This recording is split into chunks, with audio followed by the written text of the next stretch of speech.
I'm Joanna Cohen. I'm director of the Institute for Global Tobacco Control at the Johns Hopkins Bloomberg School of Public Health.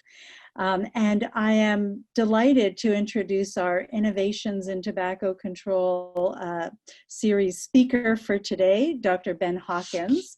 So Dr. Hawkins, I better not mix that up. Dr. Hawkins is an associate professor at the London School of Hygiene and Tropical Medicine. And I'm so excited about his presentation today. He has done so much fascinating research. He has examined the influence of corporate actions on health policy at national, regional, and global levels. He's focused his work on the tobacco and alcohol industries, but has done work published on food as well. He's interested in the impact of international trade agreements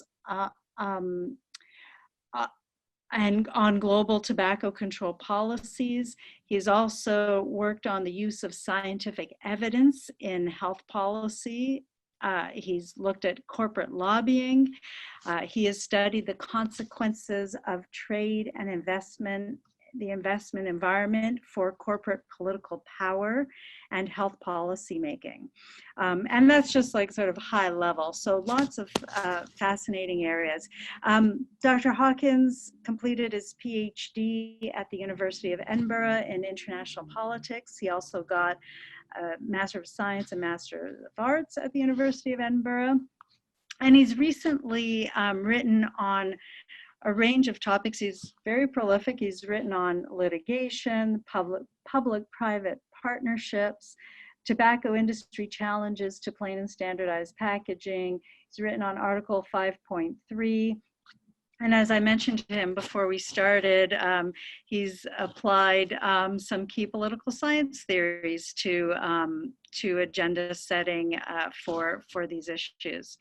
And I guess the last thing I'll mention, which I think Dr. Hawkins likes to also inform people about, is that previous to his graduate level work, he worked at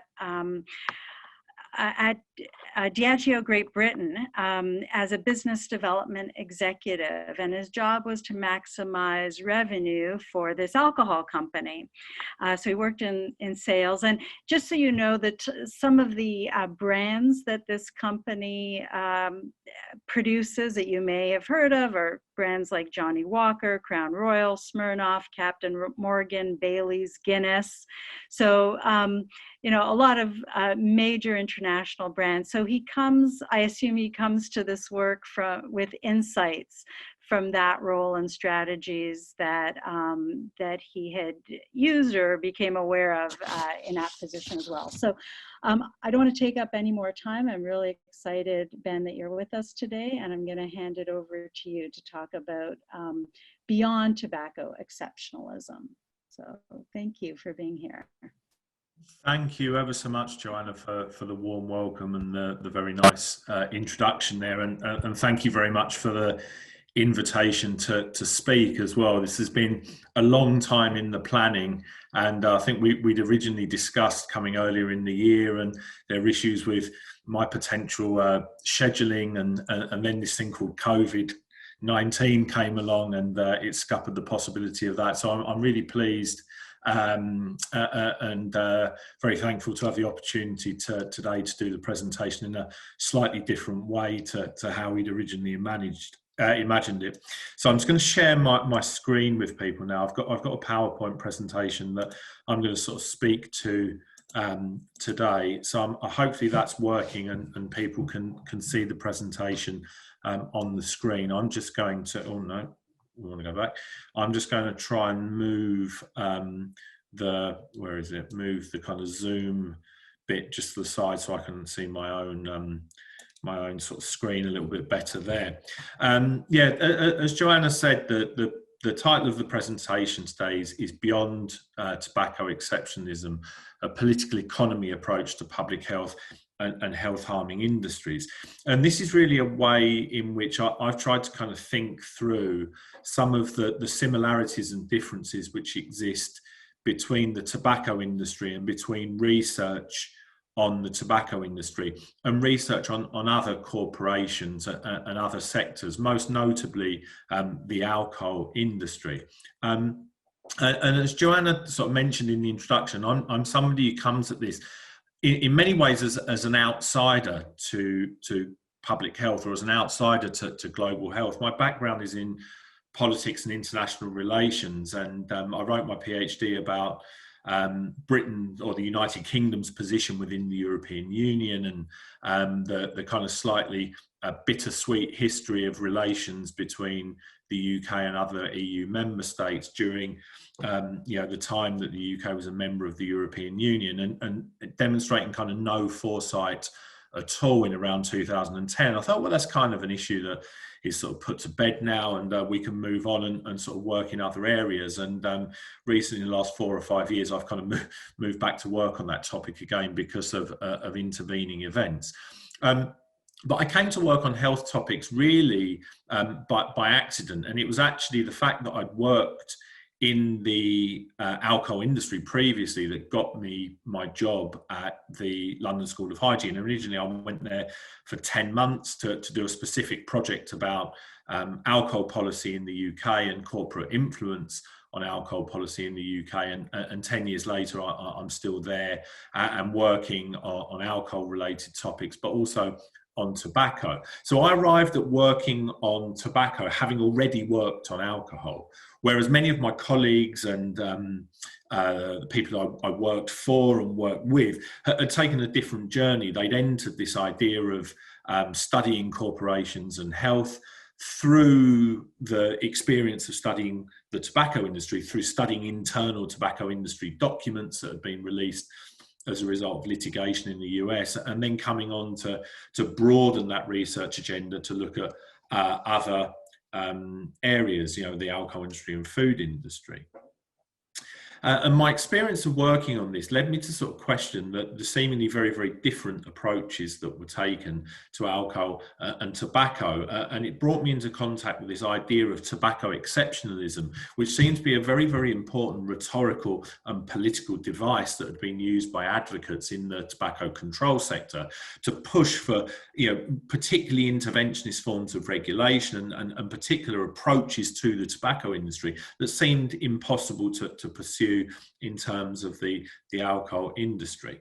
So I'm going to sort of talk through today some of my research on the alcohol industry and tobacco industry and what this has led me to think about this idea of tobacco exceptionalism and what I think the consequences potentially are of this idea for future policy development on alcohol and in other areas, but also for tobacco control research and tobacco control policy itself. I'm just going to begin with a slight caveat. Most of the kind of things I'm going to say today about the kind of broader cultural context of alcohol and tobacco apply really to kind of Western high-income countries, and particularly Europe and North America, and some of the English-speaking countries like Australia and New Zealand. And the vast majority of research on the alcohol sector that exists in the international literature focuses on these countries. So some of the things that I'll say may not be kind of universally applicable, but I think are widely applicable within the kind of research context that we've operated. As I say, I arrived at the London School in 2010, and we started to develop this kind of new research agenda on the alcohol industry, informed by the experience and informed by the institutional knowledge at the school about research on tobacco. And my colleague, Chris Holden, who employed me to sort of work on this program with him, had come from a background in tobacco control, but had increasingly started to identify similar strategies and tactics being used by the alcohol industry that he'd uncovered in his work on tobacco control. And this article in sort of Critical Public Health was really, we chart out in this what we think are the kind of important questions to be asked in the area of alcohol policy. And we undertook a study specifically of UK alcohol policy relating to pricing and promotions policy. We published a number of papers from this study that looked at different aspects of alcohol industry strategy. And one of the key aspects to this strategy we identified was the way in which the alcohol industry tried to frame policy debates, tried to use interventions in policy discourses, either directly with policymakers and decision makers, through their engagement directly with government actors, but also generally to shape the broader discursive context in which these discussions took place.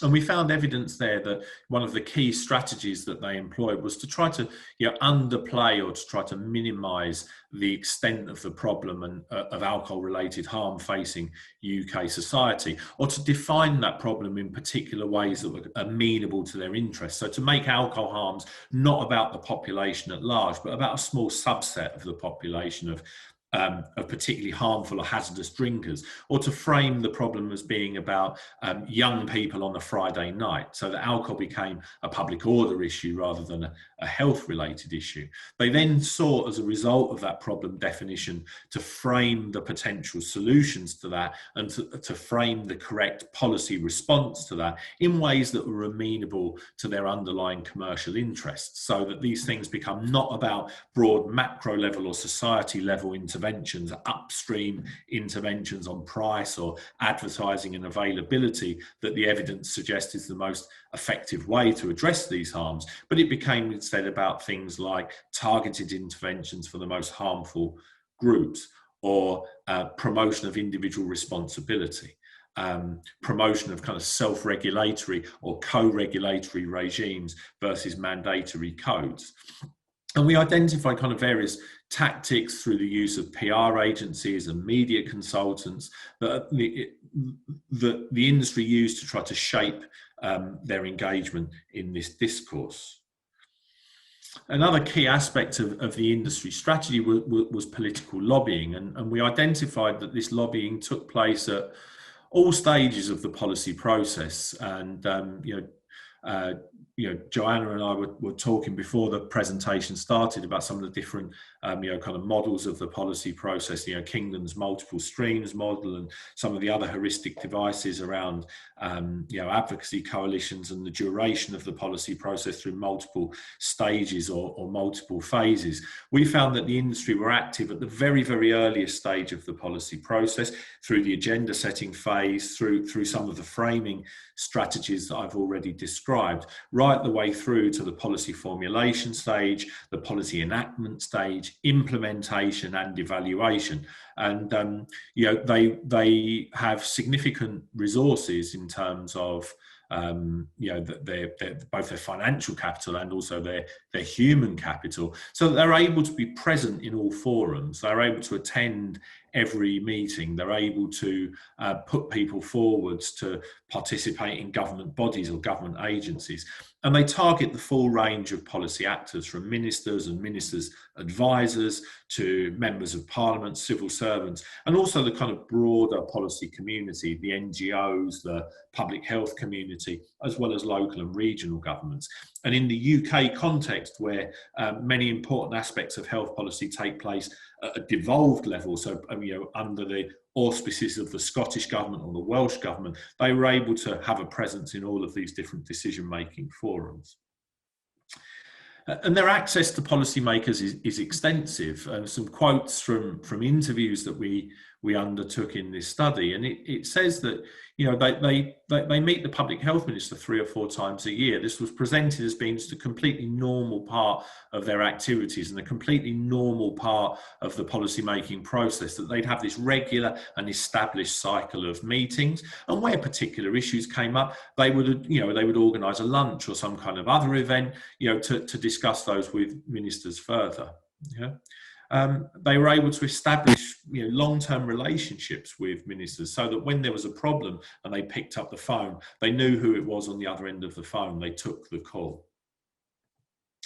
And this was described by one of the interview respondents in this study, and in the title of the kind of article that we wrote this up in, as water dripping on stone. This long-term proactive relationship building strategy that establishes the alcohol industry as key partners or key stakeholders in the policy process. And their aim is to just be part of the furniture or part of the mood music, a natural and obvious part of the policy making process. They are a key constituency that governments would obviously consult and seek counsel from in developing and implementing policies. But the industry are also highly pragmatic actors, and where this long-term relationship building strategy, where this kind of agenda management strategy to keep unfavoured issues off of the policy agenda and away from the government's legislative programme failed, they would take much more confrontational, reactive approaches to government. And this included things like undertaking legal challenges to the Scottish Government's policy to introduce a minimum unit price of alcohol, and actually kind of suing the government under EU single market law. The other key kind of strategy that the industry have is the delivery of what we term policy goods, so kind of getting stuff done for governments. And so in the context of the kind of post-2008 wave of austerity, where government budgets were shrinking and the demands on government ministers to deliver in ever greater areas of policy was increasing, the ability of the industry to come along and say, we can run the public education campaign for you, we can give you key advice on how to introduce the labelling regime, the ability to actually deliver aspects of public policy or to fund the delivery of aspects of public policy, which has been widespread in the UK context and elsewhere, was another powerful tool to get these actors into the room and to get their voices heard. The final kind of key aspect that we identified in this project was the fact that the alcohol industry think global but act local, or I suppose to put it another way, they are global but act local. So the UK alcohol industry is actually dominated by a very small number of very large transnational corporations, some of which are based in the UK, but which are active in markets across the globe. But in the context of the Scottish Government's attempts to introduce minimum pricing of alcohol, they adopted a deliberately kind of Scottish framing of the debate. So the lobbying campaign was led by the Scotch Whisky Association and was framed in terms of the potential impacts on employment and on the economy of regulating the whisky industry, and also just the broader reputational damage that it would do to Scotland's image in the world, that such an iconic product associated with Scotland was being regulated in this way. So we see this ability to take a global strategy, a global kind of political form of engagement, and give it a local flavour or a local twist. And as I mentioned before, the use of legal challenges once their lobbying was unable to stop the introduction of minimum pricing in Scotland, and they brought a case that was heard initially in the Scottish courts and was then referred up to the Court of Justice of the European Union for an interpretation of the aspects of EU law pertaining to the case, and then was finally decided in the Supreme Court in London, the UK Supreme Court in London. Now, while this strategy was ultimately ineffective in preventing the introduction of minimum pricing in Scotland, it succeeded in delaying it for over 6 years. So it's 6 years carrying on selling whisky, selling spirits, selling other products in precisely the way that they did before, 6 more years of profits.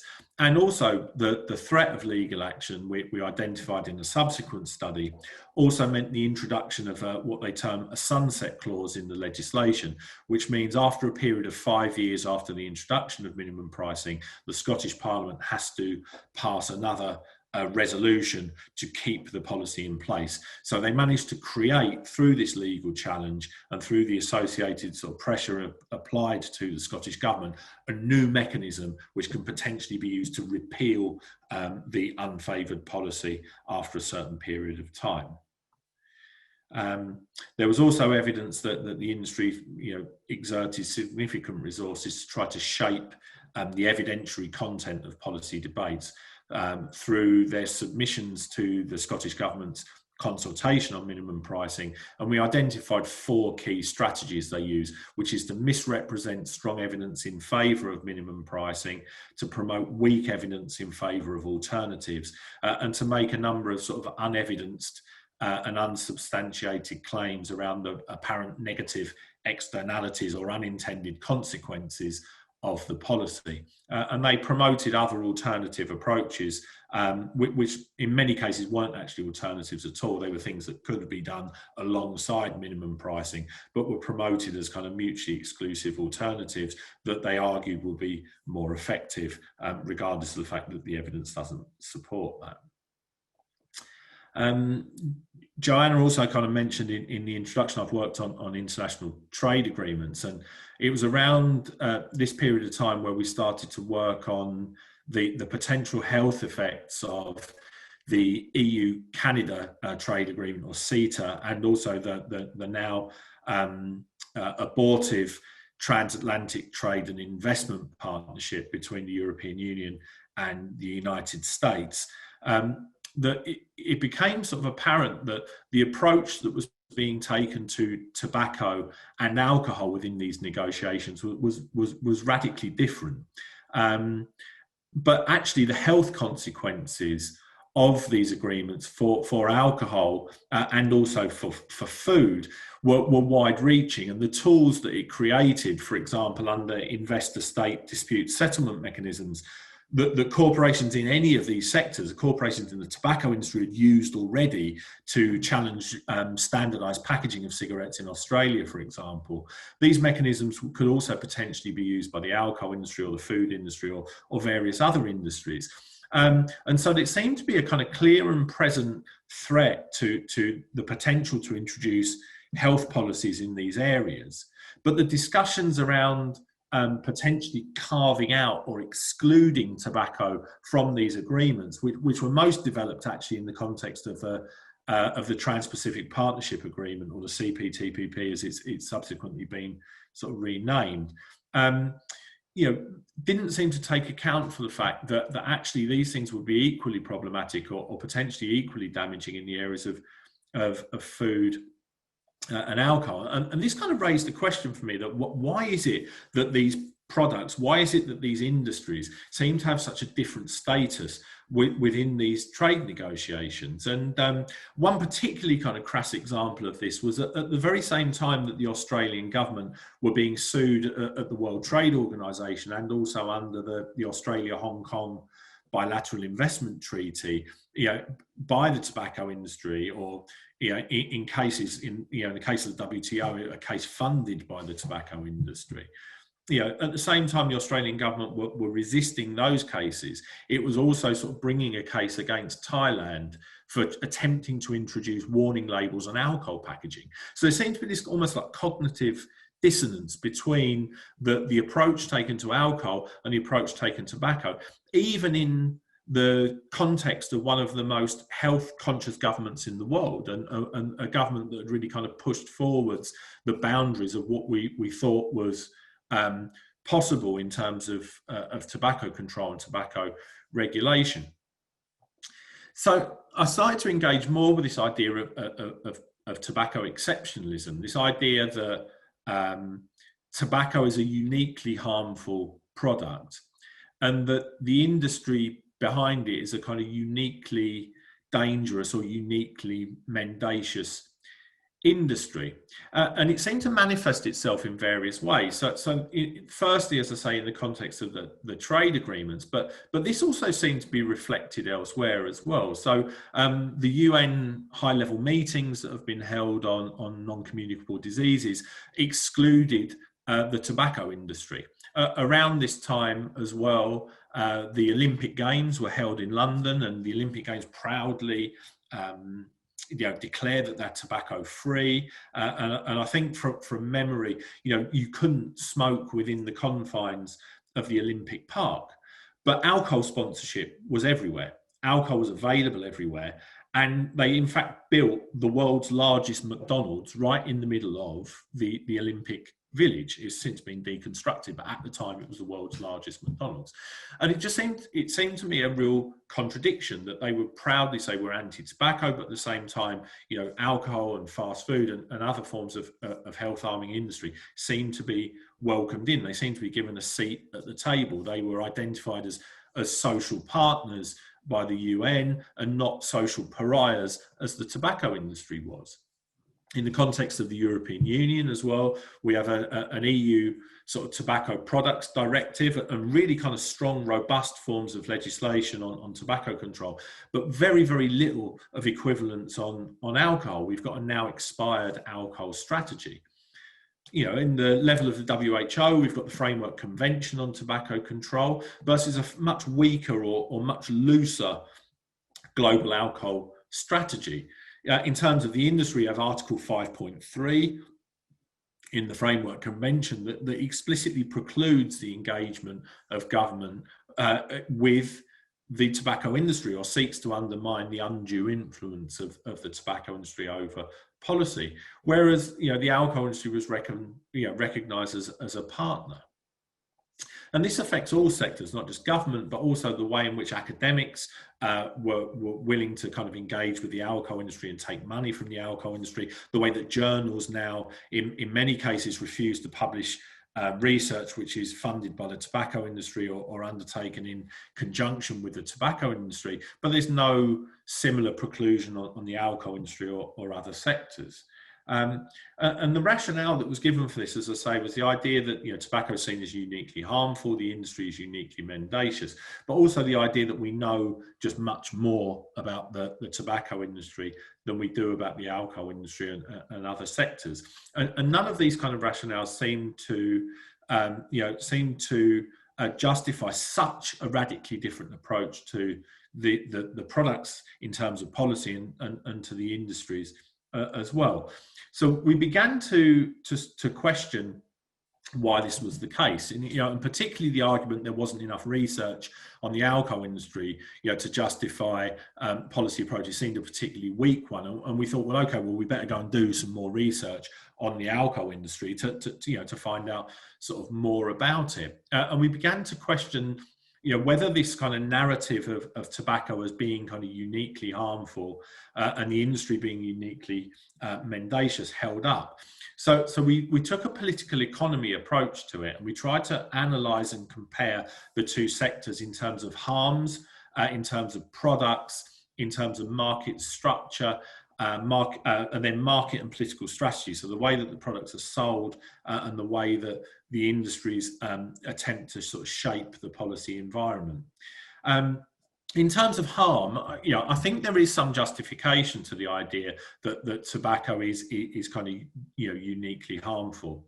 Although I think that we actually massively underestimate the harms which are attributable to alcohol. I think it's probably true possibly within the kind of policy and research communities. I think certainly amongst the kind of general public.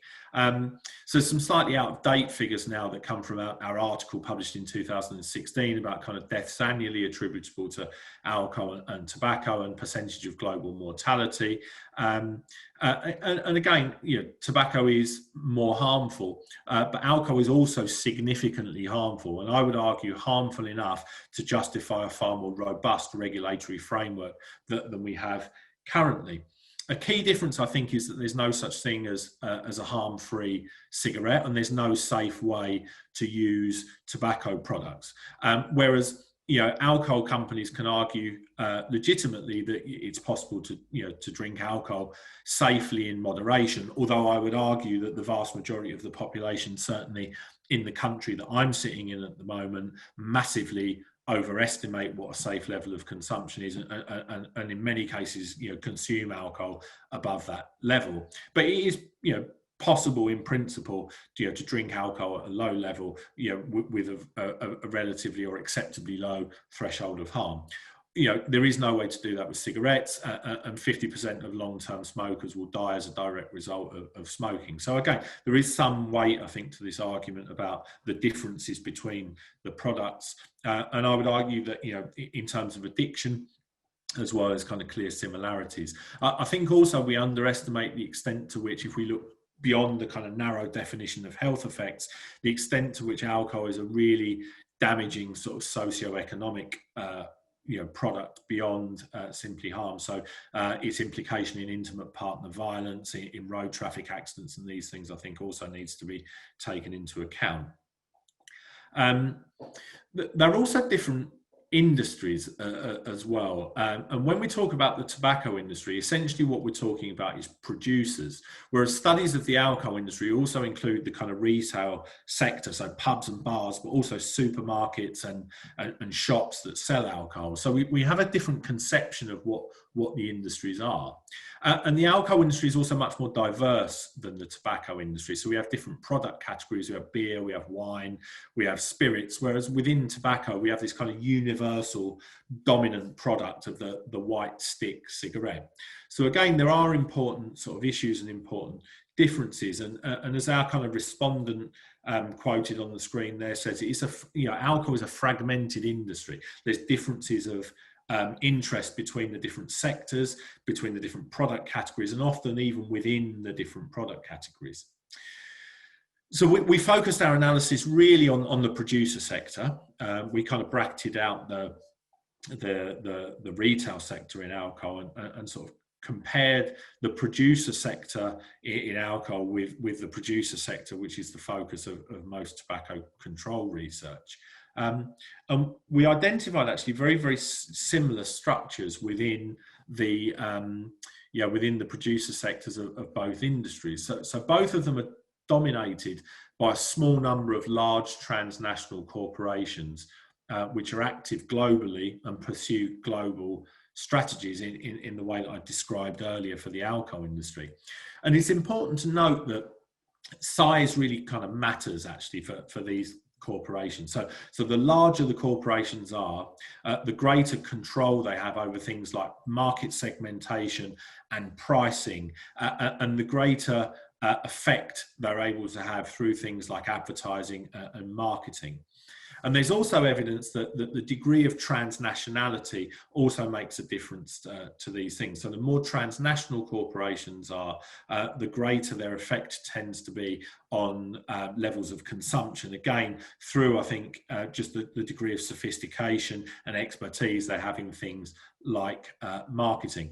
And their profitability also makes them really, really powerful and important political and economic actors because of the taxes they generate, and as a result of that, the access that they can guarantee to policymakers. The greater the size and the greater the profitability, the greater their potential influence, both over the market and also over the regulatory environment. So we took some indicators to try and work out how tobacco and how alcohol compare in terms of their level of market concentration, and we used this metric of the HHI index to get a sense of that, and we used kind of data from the Fortune Global 500 and from UNCTAD transnationality rankings to try to sort of see how tobacco companies and alcohol companies compared, and the results are interesting, and we'll take here the beer sector as a proxy for the alcohol sector. The beer sector tends to be the sector within alcohol which is the most like tobacco, in which the kind of degree of concentration of ownership and internationalization is far higher in beer, for example, than it is in wine. And I think partly because of historically wine being seen as a kind of artisanal product in the way that beer, certainly until recently, may not have been, or we can argue about that later maybe. But again, the argument here, as with the health harms, is that tobacco is more concentrated than beer. But the beer sector, for example, in Australia, it is comparably concentrated, and in some areas like South Africa as well, it is only marginally less concentrated of ownership in beer compared to tobacco. China, there's a big difference. A score of 10,000 indicates a single dominant company, which is the China National Tobacco Corporation, which has a monopoly within China. So again, the kind of takeaway from this is that tobacco is probably a more extreme example than alcohol, a more extreme example than the beer sector, but the beer sector is comparable. The beer sector is comparable to an extent that the radically different approach taken to regulation, I think, can't be justified on that basis. Again, if we look at some of the metrics of the kind of size of these corporations, we can see that AB InBev was the 264th largest company in the world in the year in which these figures are taken from. All of this data is in the article, the Reassessing Policy Paradigms article. And it's larger, quite significantly larger even than some of the large tobacco companies, which also feature in the G500 ranking. In terms of transnationality index as well, we can see kind of even greater levels of transnationalization amongst some of the beer companies than the tobacco companies, and high levels of profitability. Another kind of metric for the profitability of companies is EBITDA, which is earnings before income tax and amortization. So it's essentially the profitability of the company expressed as a percentage of their total revenue. And tobacco companies are uniquely profitable, actually, when measured by EBITDA. Warren Buffett, I think famously said that tobacco is the perfect consumer product because you make it for a penny, sell it for $1, and it's addictive. And this seems to be borne out in the profitability of these companies. And I know some people who work in finance and as portfolio managers, and they say they buy a hell of a lot of tobacco stock because it's reliable. The profits of it are very clear. And if you compare the sort of EBITDA figures for British American tobacco with a food company like Danone, it's almost sort of twice as profitable, and a factor of kind of 8 or 9 times more profitable than another fast-moving consumer goods product like L'Oreal. Now, the only other sector that comes anywhere close to tobacco in terms of profitability is the alcohol sector, and Diageo's EBITDA, that should be there's a typo there, it should be a percentage sign, not an at sign, of around kind of 32%. It is certainly comparable to BAT and Imperial. So again, tobacco is probably a slightly more extreme example than alcohol, but alcohol is comparable in a way that isn't reflected in the policy regime and in the position of the industry. In terms of their market strategy, the way they advertise and sell products, there's a very high level of similarity between alcohol and tobacco. The key difference being that the reliance of tobacco on the kind of white stick cigarette versus a much more diverse product portfolio in alcohol. But again, there's a strong focus on market segmentation, so targeting particular products to particular demographics and particular price points, so having low cost products to recruit users and to retain users, and premiumization through branding to sell more expensive products to those who can afford them. And branding and advertising are absolutely key to this strategy in both sectors. Another important point from the perspective of global health is that increasingly also both of these industries are targeting low and middle income markets for their products. So as markets in their sort of traditional countries of business become more regulated, it's harder to advertise and sell the products, it's harder to kind of grow markets there. The alcohol industry has kind of followed the tobacco industry into low and middle income settings. So let's move through that. In terms of political strategy as well, I've talked quite a lot about the political strategy of the alcohol industry already, and the message is that the tobacco industry have engaged in very, very similar strategies in terms of all aspects, really. And actually, the history of the tobacco industry in this area, as I mentioned earlier on, it is extensively documented and far documented to a far greater extent than it is for alcohol. So we identify similar tactics. And partly, but not exclusively, this is due to a history of kind of co-ownership and an ongoing story of kind of interlocking directorates. So, key individuals who have a foot in both camps of these industries. So, we can see in terms of political strategy, it's very difficult to justify this approach. Also, kind of working on other industries, when we came to work on these books, it became obvious to me also that the things that were true for the alcohol industry were also true for other sectors. So for the food industry and for the chemical industry and various other sectors that we looked at. So this started, to make me question whether, the approach that we should be taking is actually one that frames these debates not in terms of a tobacco exceptionalism or a tobacco carve out from a trade deal, but one that looks at a kind of much more general approach framed in terms of public health. Should we be looking at a public health exception for particular approaches? And there's certain advantages to that, and I think we can acknowledge that the narrative of tobacco exceptionalism, or the argument of tobacco exceptionalism, has been successful, certainly in kind of recent decades, in terms of introducing policies in the area of tobacco control that are evidence-based and effective. But one of the options then available to actors in other sectors or to advocates in the alcohol sector or the food sector is to try to sort of piggyback on the successes of the tobacco control advocacy world and try to use sort of similar arguments to try to demonstrate the similarities between alcohol and tobacco, for example, or between food and tobacco, and to use this as a rationale to argue for the same types of policy and the same types of industry exclusion as exist within tobacco.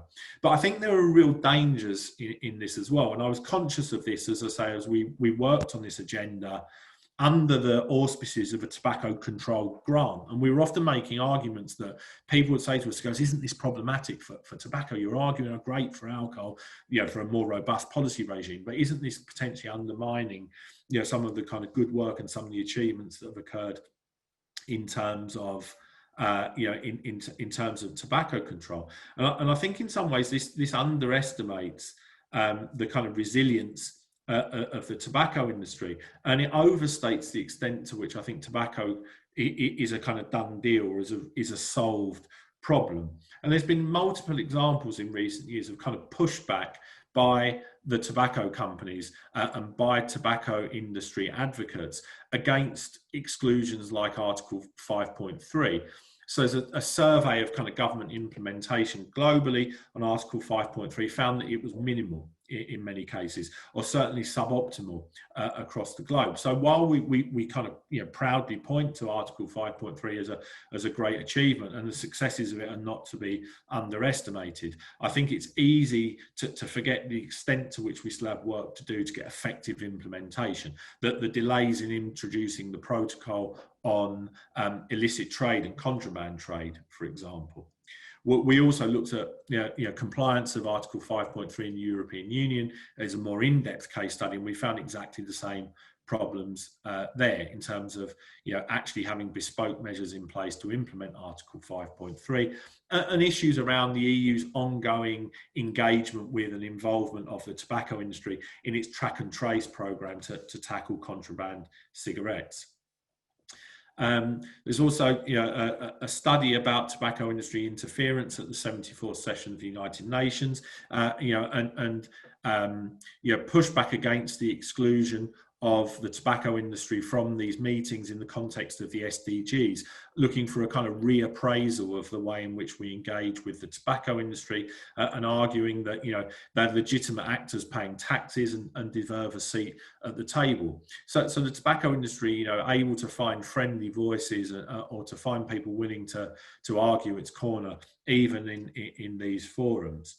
the development of new nicotine devices, the rebranding of the tobacco industry as the nicotine technology industry through heat not burn products and through e-cigarettes, again allows them to present themselves in different ways. It allows them to circumvent Article 5.3 by arguing that government's not meeting with the tobacco industry, but it's meeting with, you know, a new type of industry, a spin-off from the tobacco industry, which is part of the solution and not part of the problem. So again, this creates a potential problem. It creates a division within the public health community, and it creates a potential kind of crack in the wall of some of the important measures and some of the you know, sort of protocols around Article 5.3. So just to sum up very briefly, because I'm aware we're kind of running out of time. You know, I think there are important differences between alcohol and tobacco. I'm unconvinced that these justify the approach that we currently have in terms of policy and in terms of industry inclusion. And I think there's important opportunities for public health actors working across sectors to collaborate together.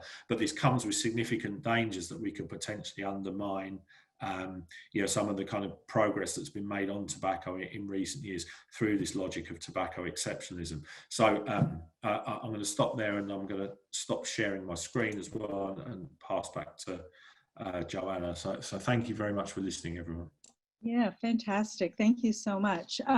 So folks, please, we do have some time for questions, so please put your questions in the chat.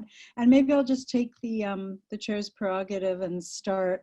So when you're comparing tobacco and alcohol, you looked at, you know, the harms, the features of the product, the market structure. But I'm wondering about some things that are external to the industry that, and I wonder, I'm really interested in your perspective on the impact of two things. So one is advocacy from the public health groups. I mean, in tobacco control, we have like outstanding resources in terms of strategies and people, and, you know, they've been in multiple countries, have been extremely, have had strategies that have been extremely effective. And so that's external to the industry. And I wonder if what your thoughts are, first of all, on how that has played a role. And it might be a potential explanation for sort of your slide on Australia and how they were dealing with alcohol and tobacco and trade agreements. Maybe there was different levels of advocacy regarding those issues. And I guess the second one is you know, more of an academic question, like what about research? So I know, like here, I don't know about UK so much, but in the US, you know, in the very early 1990s, the Robert Wood Johnson Foundation was funding tobacco policy research. And then, you know, Canada had, for a number of years, agencies who are funding tobacco policy research. And in California, we had the tobacco related, you know, great research in California. And there was research, you know, a research agency funded to support tobacco related research. And so I wonder too, I mean, I would say that's probably a far second to the advocacy explanation, but we have, I think, at least in North America and tobacco control, have had a lot of funding available, sort of government type funding, to do policy research, just to, as you said, point out the strategies that the industry has used, et cetera. So interested in your thoughts on that. Yeah, no, thanks very much for that. I mean, in the article, we talk a little bit more about advocacy approaches and the role of kind of advocacy, and it's been studied actually by kind of others, and we kind of reference their work in there. So Hans-Peter Schmitz has done some comparative work on kind of alcohol and tobacco advocacy communities. And one of the things actually that has been sort of said to me by people who kind of have a foot in both camps is that with tobacco control, the key thing was that they had a really clear, unified policy agenda. There was a kind of global agenda, and it almost moved forwards in stages. Okay, so we've got smoke-free environments. Now the next thing's plain packaging, and everyone was on the sort of page with the same script. And this is why, actually, just as an aside, I think e-cigarettes have been really damaging in the UK, because there's been a schism Actually, there's been a divide between some people who are kind of less skeptical about e-cigarettes and sort of see the potential as kind of quit aids, and some people who are kind of very concerned about it being a backdoor for the tobacco industry. So that's sort of problematized this idea of a unified tobacco control community in the UK, at least. Alcohol has never really had this kind of touchstone issue or this key issue that people can unify behind. And one of the things that happened with minimum pricing for alcohol in the UK is a lot of the kind of disparate groups who had an interest in alcohol policy were able to coalesce behind this. So the police were in favour of it, the liver people were in favour of it, everybody related to alcohol was in favour of this. So they had that kind of unity, at least at a national level, if not an international or global level, that was really important. So I think that is a really important difference, actually. So the kind of unity of agenda and the resources of advocacy, I think, is an important difference. In terms of research, similar. It's partly resources, but actually I think the key thing that tobacco had was the access to the internal documents, because what it gave them was epistemological validity for what they were doing, all right? Or it enabled them to actually go to funders and say, look, we've got a smoking gun, or look, we've got hard evidence of this. And one of the things I've found increasingly difficult, actually, and senior eminent colleagues of mine have found increasingly difficult in terms of getting funding, particularly from kind of medical or health research funders, is when we go to them with a slightly kind of wishy-washy qualitative methodology, we want to go and do some interviews and do some documentary analysis. They're like, where's the real science in that? So I think actually methodologically, because of the problematic access to data, is what makes it really, really challenging. And this is why the argument that we know more about tobacco and what we know is more robust because of the internal documents carries a lot of weight still. Great. Thank you. A great response. We have a number of other questions, so I'll try and get through them quickly. So the first one is from a friend from India, and I'm going to sort of summarize it, but basically it's related to Article 5.3 and the challenges of having that actually work in practice. You touched on it, but maybe you can say a little bit more about the double standards in countries like India, where they're growing, investing in the tobacco industry, growing tobacco, et cetera, while at the same time trying to have Article 5.3. So, is Article 5.3 a pipe dream? Can it actually, work, and how do we do it? And yeah. I'm going to answer that question in a slightly roundabout way, actually, because I must say I don't know very much about the kind of Indian context, particularly in terms of tobacco. I know slightly more about it in terms of alcohol, actually.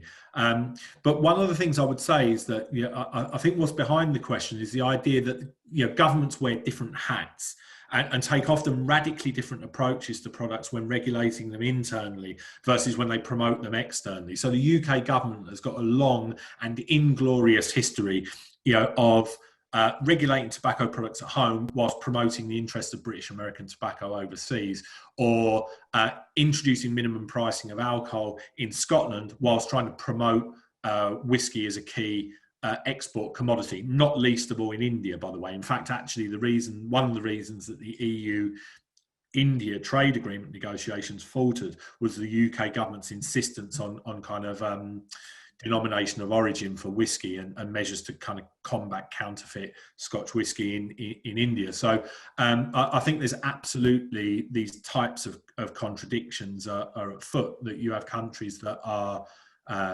tobacco cultivators, so growing tobacco and selling it as an important, sort of export cash crops, and at the same time, signatories to Article 5.3. So it's very difficult to sort of square that circle or to play those things off against each other.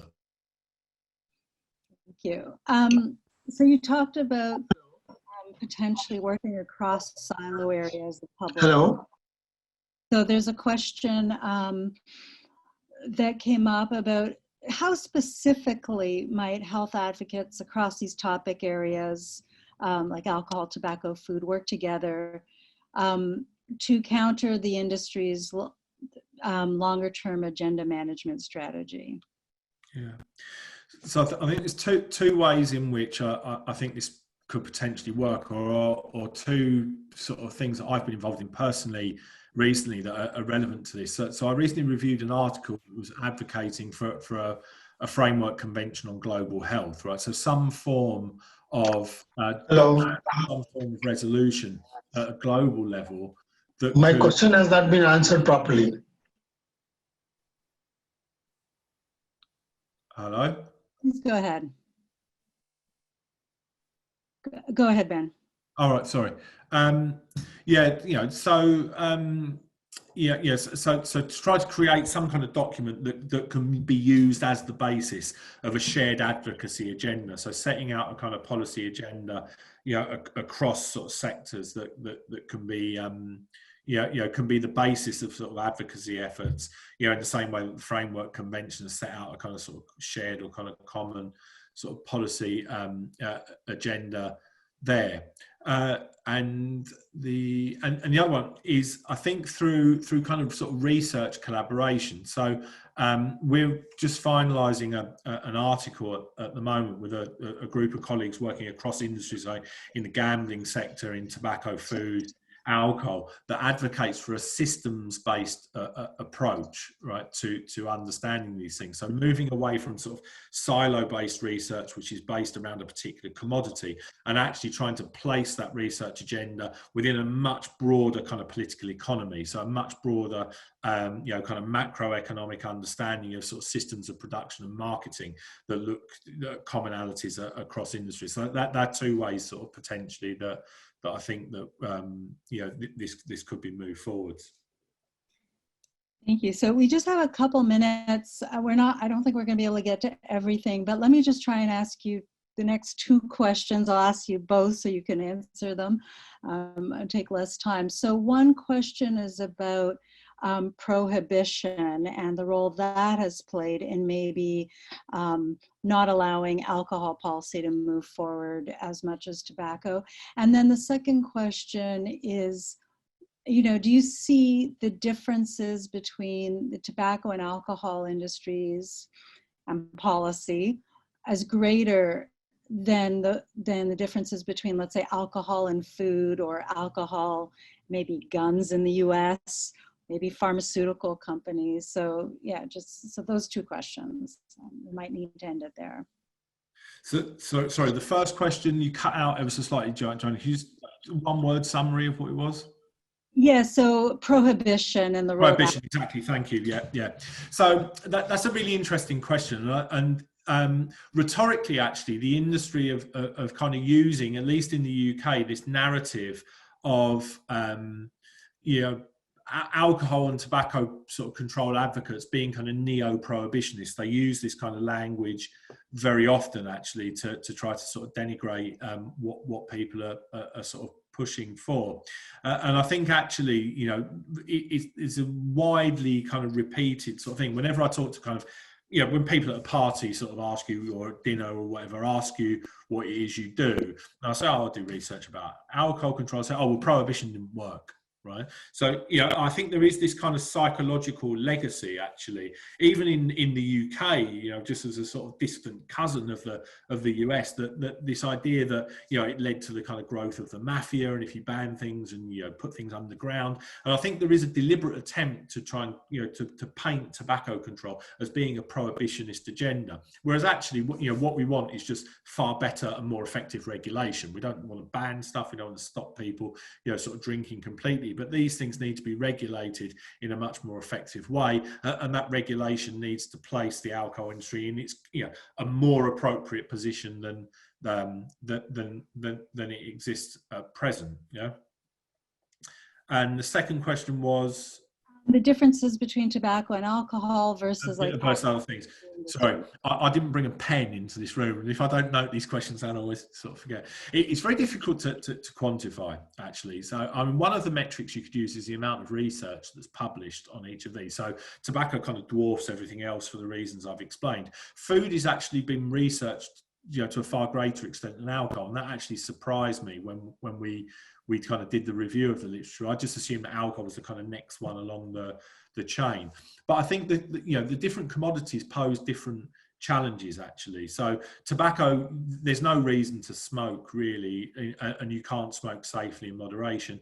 You can drink alcohol in moderation, and you absolutely need food to survive, and arguably you also need pharmaceuticals in many circumstances to survive. So I think the way in which government would intervene with each, or engage with each of these sectors is different, and probably reflects that as well. So I can see that there is a rationale for engagement with the pharmaceutical industry to have effective co-production of research and development, for example, between the private sector and the public sector. I can see that there is a rationale to engage between the food sector, or certain aspects of the food sector at least, on agricultural policy, for example, and food security and these sorts of things. And I think as you get further along that path, away from necessity to unharmful choice to very, very harmful, very low rationale for using it with tobacco, the lower the rationale for engagement gets. But I would say the food industry and the alcohol industry have many shared interests, and I think their position in terms of government, or the way that government sees them, is very, very similar, actually. But that's anecdotal rather than really kind of based on any kind of firm sort of data. Great. Well, thank you so much. I think we're going to have to end it there. Carla, I'm going to ask you to save the chat, and maybe we can send Ben some of the questions and comments that have been terrific that we haven't been able to get to, and maybe we'll try and get back to you on these. But thanks everyone for joining us, and Dr. Ben Hawkins, thank you so much for sharing this range of research on such an important topic of corporate influence, and yeah, thanks for all your terrific research. So thanks everyone, and have a great rest of your day.